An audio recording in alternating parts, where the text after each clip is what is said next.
Article 370 को मंसूख किए हुए लगभग अब 2 साल हो चुके हैं। कल पूरे 2 साल ये कंप्लीट हो जाएंगे। इसको हमारे साथ बीजेपी के स्पोक्सपर्सन हैं और सीनियर लीडर बीजेपी हैं। इनसे हम बात करेंगे और इनसे जानने की कोशिश करेंगे कि इन 2 सालों में क्या कुछ अचीव हुआ, क्या डेवलपमेंट्स जम्मू कश्मीर में हुई। तो सबसे पहले हम अल्ताफ़ साहब से बात करेंगे। अल्ताफ़ साहब, हमें बताइएगा 2 साल पूरे होने को हैं, तो क्या कुछ अचीव हुआ? जिस तरह से दावे किए गए थे अनएम्प्लॉयमेंट ख़त्म होगी, जिस तरह से दावे किए गए थे कि डेवलपमेंट होगी, तो किस तरह से देखते हैं आप इन 2 सालों?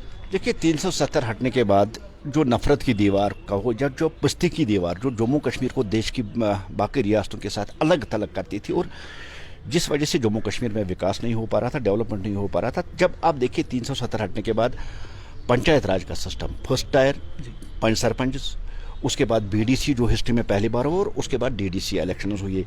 और बेसिकली जो इस इलेक्शन का लॉजिक था वही यही था कि 65 साल तक जम्मू कश्मीर जिस विकास से वंचित रहा, जम्मू कश्मीर में जब 70 साल से कोई डेवलपमेंट नहीं हो रही, यहाँ डेवलपमेंट हो, गाँव देहातों की डेवलपमेंट हो। और एक तो ये अचीवमेंट हो गई कि आज देखिए जम्मू कश्मीर में आप आज देखिए दूर दराज देहातों में वहाँ एक सरपंच के अकाउंट में आपको 23 लाख रुपए मिलेगी, और वहाँ बड़ी जोर शोर से आज डेवलपमेंट हुई। और सबसे बड़ी डेवलपमेंट जो यहाँ हुई वो यहाँ की जो सोचने का जो अंदाज था वो चेंज हो गया। आपको याद होगा कि 2019 के बाद अब श्रीनगर की गली कूचों में देखते जहां आप चाहते थे वहां स्टोन पेल्टिंग होती थी, वहां पाकिस्तान के झंडे लहराए जाते थे, वहां आईएसआई के झंडे लहराए थे, वो एकदम सारा खत्म हो गया। अब लोगों ने इस बात को रियलाइज कर दिया है कि अमन से हमें क्या क्या चीज़ें मिलने वाली और अमन हमें क्या क्या दे सकता है। और एक जो उससे बढ़कर चेंज देखिए आज का यूथ, जम्मू कश्मीर का यूथ बेटर हेल्थ सेक्टर चाहता है, बेटर रोड कनेक्टिव चाहता है, वो बेटर फैसिलिटीज़ चाहता है, और वो एजुकेशन चाहता है। वो और आज कंपेयर कीजिए पिछले 70 साल और इन 2 सालों को आप कंपेयर कीजिए। आज का बच्चा स्पोर्ट्स काउंसिल में आज पूरे इंडिया में यहाँ जम्मू कश्मीर से निकलकर इसकी नुमाइंदगी करती है। मेरे कहने का मतलब है ऑल आउट जब हम सारे सेक्टरों में देखते हैं एक मजबूत तब्दीली आ गई है। आज वो जम्मू कश्मीर बैंक या रिजर्व बैंक की तरफ से जब कैलेंडर निकलते थे, आज कौन सा कपड़ा पहनना है, किस रंग का कपड़ा पहनना है, कब खाना खाना है, आज कौन सी सब्जी पकानी थी, इतना कहने में मुझे कोई हर्ज नहीं था कि हाँ हुर्रियत एक पैरेलल गवर्नमेंट चला रही थी, वो एकदम सारा खत्म हो गया। आज यहाँ लॉ एंड ऑर्डर की बालादस्ती है, आज अकाउंटेबिलिटी है, आज ट्रांसपेरेंसी, आज सुनवाई हो रही है।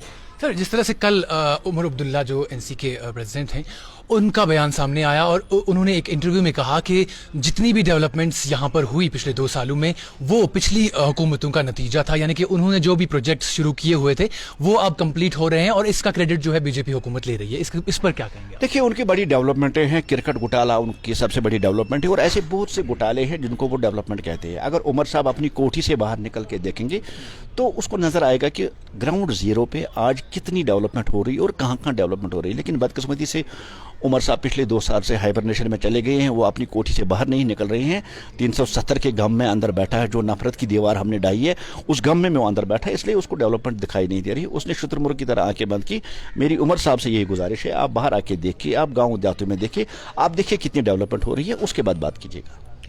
तो सर, आपसे जानना चाहेंगे, आप अपना नाम बताइएगा, और आपसे जानना चाहेंगे कि जो अभी 2 साल होने को हैं तो क्या कुछ अचीव किया है आपकी पार्टी ने, खासकर अगर हम डेवलपमेंट की बात करें। जिस तरह से अल्ताफ़ साहब ने कहा कि डेवलपमेंट यहाँ पर झंडे चढ़ाए जाते थे पाकिस्तान के या नारेबाजी हुआ करती थी, वो बंद हो गई, लेकिन क्या इसको हम डेवलपमेंट कहेंगे?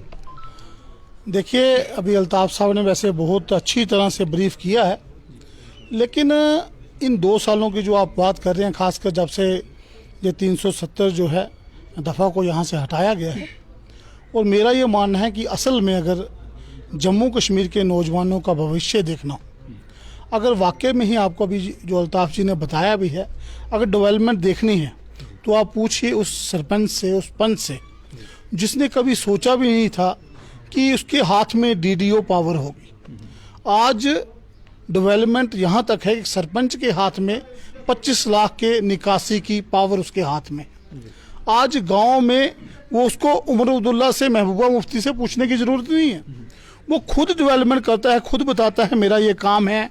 और आज जो बड़ा बड़ा पूरे डिस्ट्रिक्ट का प्लान बनता है उसमें ये लोग इन्वॉल्व हो रहे हैं। जब तक ग्राम सभा नहीं होगी, ग्राम सभा से डेवलपमेंट का जो एजेंडा बनेगा वो बीडीसी में जाएगा, बीडीसी से डीडीसी में जाएगा।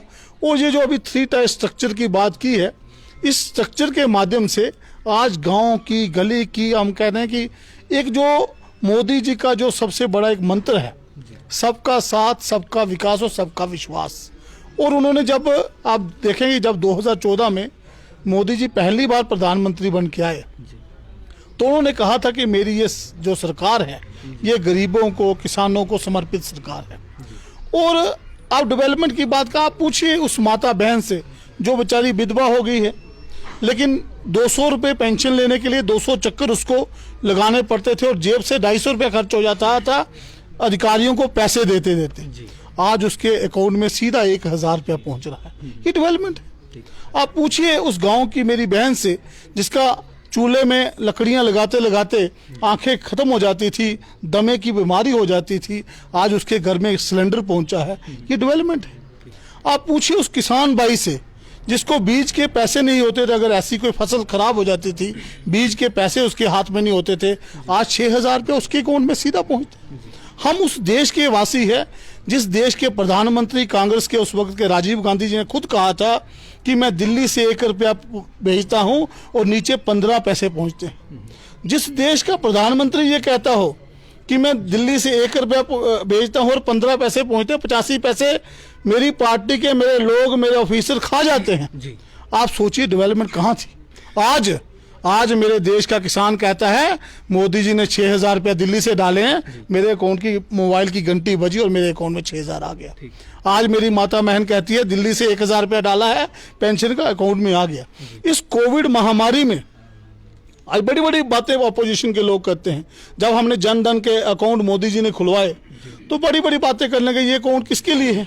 लेकिन पूछिए उस माता बहन से जब कोविड शुरू हुआ, इस महामारी के दौरान जब उनके अकाउंट में 1,000, 500, 2,000 आना शुरू हुआ, और ये इतनी इससे बड़ी डेवलपमेंट क्या होती है। आज ग्राउंड में हम डेवलपमेंट को देख रहे हैं। आज जगह जगह, गली गली, कूचे कूचे में डेवलपमेंट है। आज नौजवानों के, ठीक है कोविड आया, इसके कारण हम मानते हैं कोविड के कारण थोड़ा पीछे रहे हैं, लेकिन आप देखेंगे जम्मू हो, कश्मीर हो, यहाँ के बच्चों की तरक्की के लिए, जहाँ की अच्छी रोड्स के लिए, जहाँ के अच्छे गांव में लोगों को सहूलियत पहुंचे, हर घर तक प्रधानमंत्री जी की स्कीम पहुंचे, उसके तहत हम सब लोग, आज हमारा भी यहाँ इसीलिए आना हुआ, हम बैठेंगे अल्ताफ जी, हम सब बैठ के ये रोड मैप बनाएंगे। और कैसे डेवलपमेंट जो है, हमारा एक मंत्र है, हमारे दीनदयाल जी कहते थे कि पंक्ति में खड़े आखिरी व्यक्ति तक पहुंचना, कि जब तक ये सरकारी सुविधाएं गांव के कोने में बैठे हुए लास्ट घर तक ना पहुंचे, तब तक भारतीय जनता पार्टी का कार्यकर्ता चैन से नहीं बैठेगा। और हमारा ये मकसद, हम मोदी जी के पार्टी के वो हैं, कार्यकर्ता हैं, इसलिए हमारा मकसद है कि हम इस डेवलपमेंट को नीचे तक पहुंचाएं। और आप देखेंगे आने वाले समय में एक लहलहाता जम्मू कश्मीर, एक समृद्ध जम्मू कश्मीर, ऐसा जम्मू कश्मीर जिसमें सारी सुविधाओं से युक्त जम्मू कश्मीर हो, इंडस्ट्री की नई पॉलिसीज हो, बच्चों के रोजगार के लिए, बच्चों के भविष्य के लिए अच्छी अच्छी स्कीम्स हो। ऐसी डेवलपमेंट जो है आपको आने वाले समय में और ज़्यादा तेजी से दिखेगी। सर, आपसे जानना चाहेंगे, जिस तरह से अल्ताफ साहब ने भी यही कहा कि हम डेवलपमेंट, आप देखिए कि जो सरपंच हैं उनके अकाउंट्स में पैसा पहुंचता है और वो जो है अपना जो वहाँ पर अपने इलाके में डेवलपमेंट करते हैं, लेकिन वहाँ जो सरपंच हैं उन पर भी कोई रोकथाम नहीं है। उनके अकाउंट्स में अगर पैसा आता है तो ये भी पता नहीं चलता है किसको दिया, कहाँ गया। नरेगा फंड्स की हम बात करें, नरेगा फंड्स जो हैं वो इस तरह से यूटिलाइज होते हैं। आपने पिछली दफ़ा भी देखा कितने सारे मुलाजमीन जो है उनको बर्खास्त कर दिया गया क्योंकि वो जो है वो गलत तरीके से फंड्स यूज़ करते थे। और IAY शार्ड्स की हम बात करें तो उन्हीं लोगों को मिलता है जो इन सरपंच या जो बाकी वहाँ पर अफसर बैठे हुए हैं उनकी जेबें गर्म करते हैं, तभी उन लोगों तक वो पैसा पहुँच पाता है। तो इस पर आपकी पार्टी क्या कहे? देखिए, मेरा तो ये मानना है कि वो जमाने लद गए जब ये सब चीज़ें होती थी। अब मोदी राज है और मोदी जी का मंत्र है कि ना मैं खाऊंगा और ना खाने दूंगा। आप देख रहे हैं रोज लिस्टें निकल रही हैं, आज वो सस्पेंड हो गए, आज वो सस्पेंड हो गए, आज वो घोटालेबाज जेल के अंदर है, कल वो था अंदर। अब ये घोटालेबाजों की सरकार, घोटालेबाजों के काम धंधे सब बंद हो गए।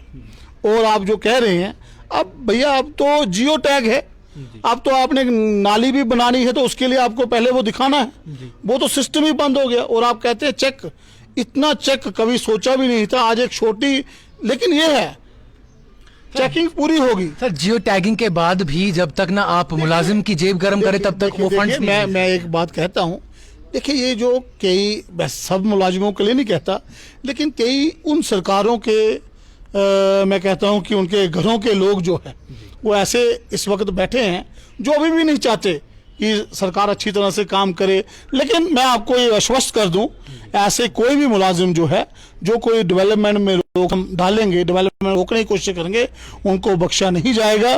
वो चाहे इनके घर में इनके रिश्तेदार हो, वो चाहे एनसी के हों, पीडी के हों, कोई भी कांग्रेस के हों, कोई भी ऐसा मुलाजिम आप आने वाले समय में देखें, किसी को बख्शा नहीं जाएगा। और अभी उसकी सरकार ने कार्रवाई शुरू कर दी है, आप देखेंगे।